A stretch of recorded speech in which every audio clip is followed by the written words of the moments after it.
అనంతపురం జిల్లా తిమ్మాపురంలో ఎన్టీఆర్ భరోసా పింఛన్ల పంపిణీ పండుగ వాతావరణంలా సాగింది. ఎమ్మెల్యే అమిలినేని సురేంద్రబాబు, ఆర్టీఓ వసంత్ బాబు అధికారులతో కలిసి ఇంటింటికి వెళ్లి లబ్ధిదారులకు పింఛన్లు అందజేశారు. వృద్ధులు, వితంతువులు, దివ్యాంగులను ఆప్యాయంగా పలకరించి వారి బాగోగులు అడిగి తెలుసుకున్నారు. అర్హులందరికీ సంక్షేమ పథకాలు పారదర్శకంగా అందిస్తున్నామని అన్నారు. 1వ తేదీనే ఇంటి వద్దనే పింఛన్ ఇస్తున్నామని ఎమ్మెల్యే తెలిపారు.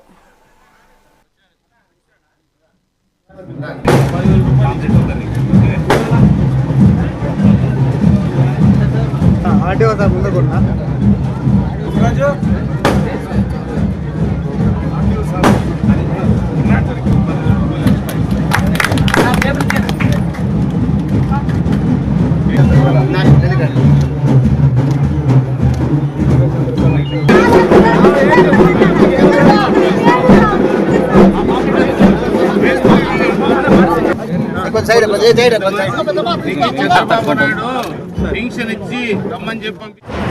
ఈరోజు 1వ తారీఖు వచ్చింది.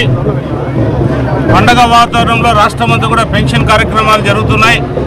ఈరోజు మన దేశ ప్రధాని కూడా మన ఆంధ్ర రాష్ట్రానికి విశాఖపట్నానికి వచ్చి భోగాపురం విమానాశ్రయాన్ని ప్రారంభించడానికి కూడా రాబోతున్నారు. చాలా సంతోషకరం. మన రాష్ట్రం అభివృద్ధి వైపు పయనిస్తుంది.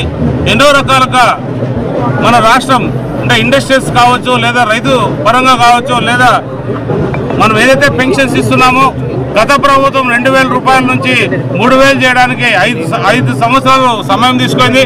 కానీ మన ప్రభుత్వం ఏదైతే పవర్లోకి వచ్చిందో ఆ రోజే మన ముఖ్యమంత్రి గారు ఎన్నికల్లో హామీ సందర్భంగా వచ్చిన నెలలోనే 4000 తోడా 3000 కలిపి 7000 రూపాయలు ఇవ్వడం జరిగింది. 6000 రూపాయలు, 10000 రూపాయలు, 15000 రూపాయలు చెప్పున ప్రతి ఒక్క పింఛన్దారుడికి పింఛన్లు సక్రమంగా ఉదయాన్నే వచ్చి వాళ్ళ ఇంట్లోకి వచ్చి అందించడం జరుగుతుంది. ఇది చాలా గొప్ప కార్యక్రమం అనే చెప్పాలి.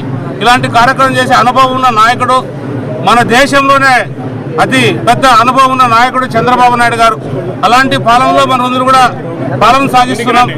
ప్రజల సంక్షేమమే తన సంక్షేమమంటూ అన్ని రకాలుగా సంక్షేమ కార్యక్రమాలు చేస్తూ దాంతోపాటు అభివృద్ధి కార్యక్రమాలు పూర్తిగా చేసుకుంటూ ముందుకు కదులుతున్నాడు. ఎందుకంటే మన ప్రాంతానికి ఏదైతే నీళ్లు ఉన్నాయో ఇప్పుడు ఏ ఇంటి దగ్గర పోయినా నీటి సమస్య కొంత ఉంది. ఆ సమస్య ఈనాటిది కాదు. గడిచిన 5 ఏళ్ళు కూడా ఏ రోజు కూడా పాలకులు పట్టించుకోకపోవడంతో ఈ నీటి సమస్య ఏర్పడింది. ఖచ్చితంగా చెప్తున్నా, తిమ్మాపురం గ్రామ ప్రజలందరూ కూడా మీరు ఏదైతే నా దృష్టికి తీసుకొచ్చారో, ఒకటి నీటి సమస్య, రెండవది రోడ్డు సమస్య కూడా చెప్పారు. ఇవన్నీ కూడా రాబోయే 5-6 రోజుల లోపల ఈ సమస్యలు కూడా పరిష్కారం చూపే విధంగా కూడా కృషి చేశారని. సోమశేఖర్ సార్, నాకు ఈ అవకాశం ఇచ్చినటువంటి చంద్రబాబు నాయుడు సార్ గారికి, సురేంద్రబాబు సార్ గారికి ప్రత్యేక ధన్యవాదాలు. ఎందుకంటే గతంలో 3000 రూపాయలు పింఛన్లు వచ్చేవాళ్ళు, అది చాలా ఇబ్బందిగా ఉండేది. కానీ ఇప్పుడు అలాంటి వాళ్ళు అర్థం చేసుకుని 4000 రూపాయలు పింఛన్ ఇస్తున్నారు. అది చాలా సంతోషంగా ఉంది. ఇంకొకటి ఏమిటంటే సార్, నేను కూడా డిగ్రీ చదువుకున్నాను. ఈటీసీ అయింది, డిగ్రీ అయిపోయింది.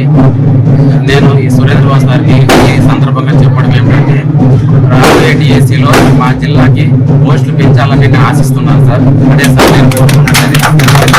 సురేంద్రబాబు సార్ దాని గురించి చర్య తీసుకొని మన డిస్టిక్లో, అనంతపురం డిస్టిక్లో పెద్ద జిల్లా అయినా కూడా గతంలో 25 మెగా డిఎస్సీలో పోస్టులు తక్కువ ఉన్నాయి సార్. ఈసారి రాబోయే డిఎస్సీలో అక్టోబర్లో నోటిఫికేషన్ వస్తుంది అంటున్నారు సార్. ఆ డిఎస్సీలో సార్ ప్రత్యేకంగా వికలాంగుల కోసం పోస్టులు పెంచాలని, డిఎస్సీ పెంచాలని ఆశిస్తున్నాను సార్. సోమశేఖర్ సార్.